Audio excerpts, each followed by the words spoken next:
Permiso de diputado presidente. Dice la Auditoría Superior de la Federación que de 2000 a 2014 se presentó un auge petrolero con ingresos excedentes en la Hacienda Pública de México. Sin embargo, no se aprovechó para generar ahorro de largo plazo ni para reducir el nivel de endeudamiento o implementar una política contracíclica. Por el contrario, se incrementó el gasto público, en su mayoría corriente, que es incremental, inercial y se mantiene independiente del ciclo económico, lo cual ha generado dificultades para su financiamiento debido a la caída del precio del petróleo en el semestre de 2014. Es decir, lo que nos dice la Auditoría Superior de la Federación, y quisiera saber la opinión del subsecretario, es que básicamente México fue un país que se endeudó en los últimos años cuando había recursos petroleros, esto no se invirtió en infraestructura, no se mejoró la calidad del gasto público y hoy México tiene una condición fiscal complicada. Esto lo dice el auditor superior de la Federación. La pregunta es si estos niveles, por supuesto, de deuda son sostenibles. La deuda de 2006 a la fecha se ha incrementado en 7.3% al año, cuando la economía apenas ha crecido 2%. Es decir, ¿qué nivel de sostenibilidad tenemos y cómo en todo caso tendríamos que reducir este ritmo de endeudamiento? ¿Cuál va a ser, si tuviéramos este mismo ritmo de endeudamiento, la relación requerimientos financieros del sector público con reducción del PIB al final de este sexenio?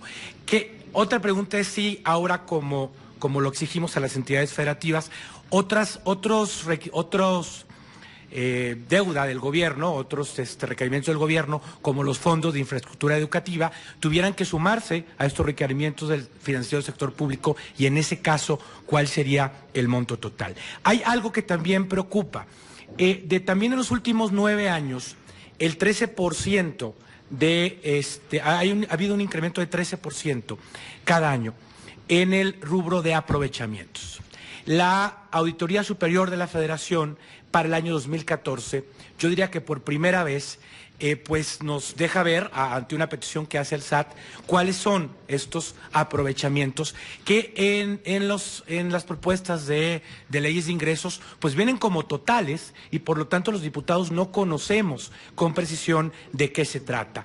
En el 2014, 70,000 millones de pesos fueron aprovechamientos de Pemex, es decir, la Auditoría Superior habla de tomar patrimonio de Pemex, habla de tomar patrimonio de CFE por alrededor de 30 y tantos mil millones de pesos y 17,000 millones de pesos del ISSSTE. La pregunta es, ¿qué pasa con los aprovechamientos del 15 al 16? ¿Cuál es su composición?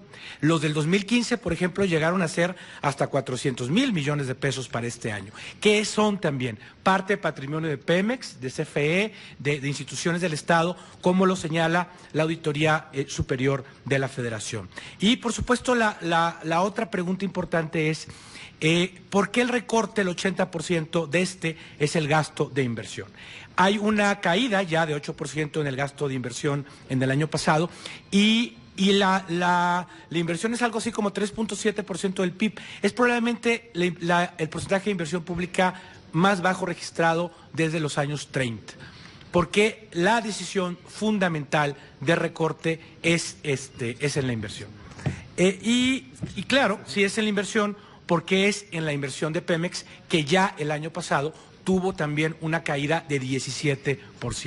Mientras el gasto corriente, tanto del gobierno federal como de Pemex, más o menos tuvo un crecimiento de 6%. Entonces, ¿cómo se puede fomentar crecimiento económico en un presupuesto en el que año con año la inversión pública es más baja? Gracias. Gracias, diputado. Yo creo que nuevamente son preguntas muy relevantes y que vale la pena explicar y profundizar. Primero, precisamente lo que usted señala de la historia, lo que hemos visto es un fortalecimiento de la Ley Federal de Presupuesto y Responsabilidad Hacendaria. Por eso es que esta administración ha propuesto diversos cambios a la Ley Federal de Presupuesto y Responsabilidad Hacendaria para fortalecer la conducción de las finanzas públicas. Uno muy relevante, un límite al crecimiento del gasto corriente estructural, que precisamente no permita lo que usted señala, que cuando hay bonanza, esa bonanza se vaya a mayor gasto corriente. Y hoy tenemos en la Ley Federal de Presupuesto un límite a ese crecimiento. También usted señalaba los aprovechamientos. En los aprovechamientos efectivamente se han dado algunos incrementos, varios de ellos, y por ejemplo uno muy importante que tiene también que ver con un cambio a la Ley Federal de Presupuesto y Responsabilidad Hacendaria, es el uso de los remanentes de operación de Banco de México. Parte de la cifra que vimos el año pasado fueron estos 32.200 millones de pesos que obtuvo el gobierno federal por concepto de remanente de operación de Banco de México y que el gobierno federal decidió poner en un fideicomiso para que se ejerciera, es decir, decidió ahorrarlo el año pasado para que se ejerciera este año en infraestructura. Y el cambio que se hizo a la Ley Federal de Presupuesto es precisamente también, va en ese mismo espíritu, que es que cuando hay un ingreso extraordinario, ese ingreso extraordinario que viene de los remanentes se destine al menos el 70% al pago de la deuda o a emisión de nueva deuda y el 30% adicional a un fortalecimiento del balance financiero del sector público. De la inversión pública que usted señala, la inversión o el programa de ajuste que presentó la Administración de Petróleos Mexicanos a su consejo es un programa, como ya lo señalé, por 100,000 millones de pesos, que responde a esta nueva realidad de precios, sobre todo en las empresas petroleras.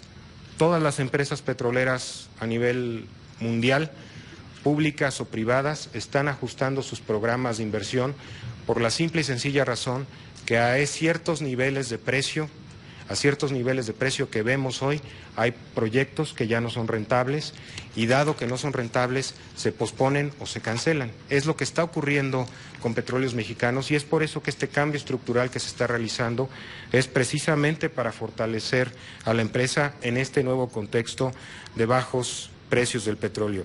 Y solo para señalar, diputado Llerenas, sobre lo que se ha ahorrado.